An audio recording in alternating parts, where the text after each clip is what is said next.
বাংলাদেশে যদি নামাজ কায়েম হয় 18 কোটি মানুষ নামাজ পড়বে, আপনি একটা ভোট দিয়ে 18 কোটি মানুষের নামাজের সওয়াব।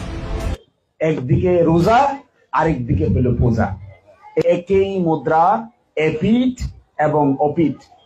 আমার মনে হচ্ছে আল্লাহ তাআলা সিদ্ধান্ত নিয়েছেন জামাত ইসলামীকে ক্ষমতায় দেবেন। প্রশাসনের যারা আছে তাদের সবাইকে আমাদের আন্ডারে নিয়ে আসতে হবে।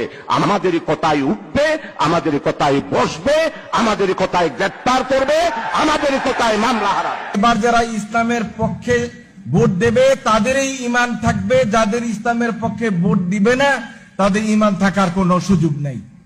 এই কথাটি আপনি শক্তিশালী ভাবে মানুষের কাছে উপস্থাপন করতে হবে। বদরের যুদ্ধে রমজানের জন্য স্যাক্রিফাইস হয়, এই ভোট যুদ্ধের নামাজটার পরে পড়বো ইনশাআল্লাহ, ঠিক আছে তো?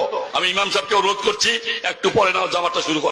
দল মতের উঠতে উঠে এইবার দাড়িপাল্লা মার্কায় আপনারা ভোট দিয়া একবার আল্লাহরে খুশি করবার লাগি, ব্যস্ত যাইবার লাগি, দুজক থেকে বাঁচবার লাগি, নিজের উন্নয়নের লাগি আমরা সকলে চেষ্টা করতাম ইনশাআল্লাহ। রাজি আছেন তো?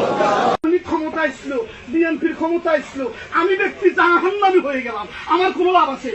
আর বিএনপিও ক্ষমতায় ছিল না, আমিও ক্ষমতায় ছিলাম না, কিন্তু আমি আল্লাহর পক্ষে কোরআনের পক্ষে থাকার কারণে আমি যাকে ভোট দিছি সে ক্ষমতায় না আসুক, কিন্তু আমি জান্নাতি, তাহলে লাভ কোনটা? আমারটা। আত্মীয় স্বজন যেখানে আছে যে ভাই আমরা এই পথে আছি, আপনাকেও আমাদের সাথে জান্নাতের পথে থাকতে হবে, আমরা সবাই মিলে জান্নাতে যাবো। যে আমাদের সাইদ ভাই বলছে যে আমরা সবাই মিলে জান্নাতে যাব, ভাই আমরা জান্নাতের পথে আসি, এই বছর আপনি আমাদের সাথে থাকেন।